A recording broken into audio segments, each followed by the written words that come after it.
بسم اللہ الرحمن الرحیم بسم اللہ الرحمن الرحیم۔ کتاب کا سبق القواعد فی علم تجوید، صفحہ نمبر 37 اور 37 یہ غنّے کا بیان ہے۔ یہ غنّے کے حوالے سے ایک آدھ بات عرض کر دوں کہ ہم تنوین والی تختی میں غنّے کے بارے میں پڑھ چکے ہیں۔ غنّہ آنی، غنّہ جو نون میم کی ہر حالت میں اور تنوین کی حالت میں پایا جاتا ہے اور اس کی ذات کا حصہ ہوتا ہے، یہ غنّہ آنی ہوتا ہے۔ غنّہ اور غنّہ زمانی جو ہم پڑھ چکے ہیں، میم مشدد میں، نون مشدد میں، نون کے یرملون والے قاعدے میں، تو یہ جو سبب کا محتاج ہے اس کو کیا کہتے ہیں؟ غنّہ زمانی۔ کیا ہوتا ہے بھائی؟ غنّہ زمانی، اس کی مقدار 1 الف ہوتی ہے۔ تو بہرحال اتنا مختصر سے عرض کر دیا کیونکہ نورانی قاعدے میں عرض کر چکا ہوں۔ صفحہ نمبر 38 مد کا بیان۔ مد کے لغوی معنی دراز کرنا، کھینچنا۔ اصطلاحی معنی حرف مدہ اور یا حرف لین میں سے کسی حرف کی آواز کو دراز کرنا۔ بہت مختصر تعریف اور بڑی عمدہ۔ حروف مدہ یا حروف لین میں سے کسی حرف کی آواز کو، تو اب معلوم ہوا کہ جیسے مدیت حرف مدہ میں ہوتی ہے ایسے ہی مدیت حروف لین میں بھی ہوتی ہے۔ یہ بات یاد رہ جائے گی، لہذا حروف لین کو بھی تھوڑا سا نرم کر کے پڑھتے ہیں۔ باؤ، یہ بائی تو یوں نہیں پڑھتے، باؤ بائی یوں نہیں پڑھتے۔ سمجھ آ گئی بات؟ شاباش۔ حروف مدہ 3 ہے جی، الف واو یا، الف سے پہلے زبر، واو سے پہلے پیش، یا سے پہلے زیر، پڑھ چکے ہیں ماشاءاللہ۔ بابو بی، کیسے؟ حروف لین واو اور یا ساکن، ان کے دونوں کے ماقبل کیا ہے؟ فتح، ٹھیک ہے۔ خوف اور صیف جی، تو یہ خائی کیسے؟ جی مد کی قسمیں جی، مد اصلی۔ مد اصلی وہ جو کسی سبب کی محتاج نہ ہو اور اس کے ادا ہوئے بغیر حرف کی ذات ہی باقی نہ رہے، جیسے قولا، بولیں جی، تو یہ پہلے ہم پڑھ چکے، وہی بابو، وہی مثالیں ہیں۔ اس کو مد طبعی اور مد ذاتی بھی کہتے ہیں، ٹھیک ہے۔ تو اس کا نام ہے مد اصلی، لیکن آپ نے یہ سمجھنا ہے کہ حروف مدہ کو جو ہم عام حالت میں جیسے پڑھتے ہیں نا، اس کے آگے کوئی سبب نہیں ہوتا، زیادہ لمبا اس کو نہیں کرتے، اسی طرح 1 الف کے برابر حروف مدہ کے پڑھنے کو مد اصلی کہتے ہیں۔ تو مد اصلی کا نام سن کے پریشان نہیں ہونا۔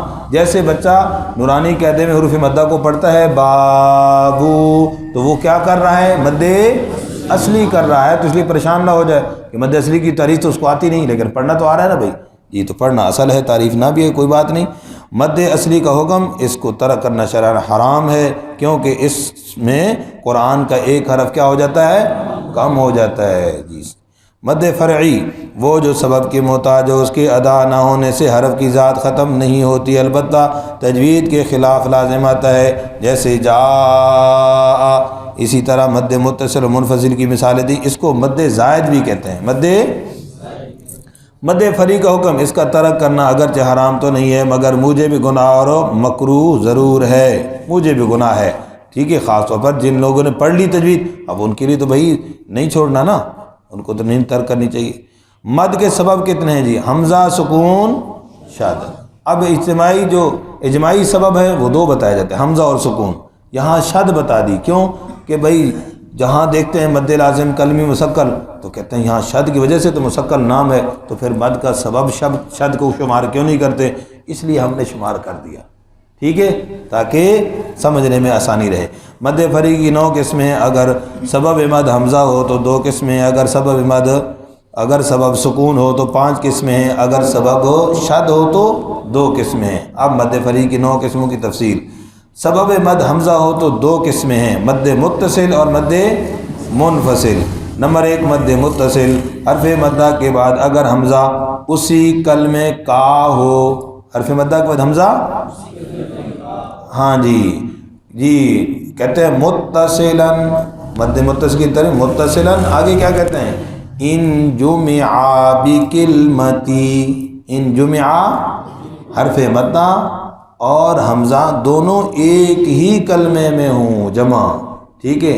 تو حرف مدہ کے بعد حمزہ اسی کلمے کا ہو، یعنی اگر حرف مدہ ہٹاؤ تو کلمہ ہی ختم ہو جاتا ہے، تو اسی کلمے کا ہو، اسی کلمے جی، جیسے سواء سیئت، جی حکم مد متصل واجب ہے، کسی بھی روایت میں اس کا ترک جائز نہیں ہے۔ تو اس کے متصل کے واجب ہونے کی دلیل حضرت عبداللہ بن مسعود رضی اللہ تعالیٰ عنہ کی حدیث ہے، ٹھیک ہے جی؟ تو بہرحال واجب ہونے کا حکم یہ ہے، واجب اس کا نام حکم کے اعتبار سے، متصل اس کا نام کس وجہ سے ہے؟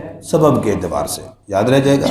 نمبر 2 مد منفصل، حرف مدہ کے بعد اگر حمزہ دوسرے کلمے کا ہو وہاں مد منفصل ہوگی، جیسے قالوا آمنا، جی کیسے بچو؟ جی جی حکم مد منفصل جائز ہے، تو حکم کے اعتبار سے اس کا نام کیا ہے؟ جائز ہے۔ کیوں؟ کیونکہ یہ بعض روایات میں ہوتی ہے اور بعض میں نہیں ہوتی، بلکہ خود بطریق جزری روایت حفص میں بھی اس کا ترک جائز ہے، اس کا جی۔ اب ہم جو پڑھتے ہیں وہ کون سا پڑھتے ہیں؟ بطریق شاطبی، اس لیے ہم مد منفصل چھوڑتے نہیں ہیں، کرتے ہوتے ہیں، ایسے نا؟ ہاں، تو دیکھو پاکستان میں کہیں بھی ایسا نہیں ہوتا، اکثر پڑھ رہے ہیں، تو وجہ کیا ہے؟ بطریق شاطبی ہے، اس لیے وہ مد منفصل کرتے ہیں۔ اور جو بطریق جزری بھی پڑھتے ہیں تو وہ اس کو چھوڑنا بھی ان کے لیے ہے، جیسے ائمہ حرمین تراویح کے اندر چھوڑتے ہیں نا بھائی، بولے ہیں جی، تو ہم بھی بطریق جزری چھوڑ سکتے ہیں، لیکن ہمارا جو عام طریقہ ہے وہ کیا ہے؟ بطریق شاطبی ہے، سمجھ گئے جی؟ اب اس کے بعد اگلی جو مدیں ہیں ان کو انشاءاللہ پھر پڑھ لیں گے۔ تو متصل اور منفصل کو ذہن میں رکھنا ہے، حرف مدہ کے بعد حمزہ اگر عین کی شکل والا جو سرہ ہوتا ہے، بطور علامت کے بتا رہا ہوں، تو وہ مد متصل ہوتی ہے، اور اگر حمزہ الف کی شکل والا ہو تو اس کو مد منفصل کہتے ہیں۔ اور مد کی یہ علامت یوں کر کے، یوں جو لکھی ہوتی ہے، یہ مد متصل اور مد لازم کی مثال ہوتی ہے، اور جو المدا اردو والا ہوتا ہے وہ مد منفصل کی علامت ہوتی ہے، بطور علامت کے۔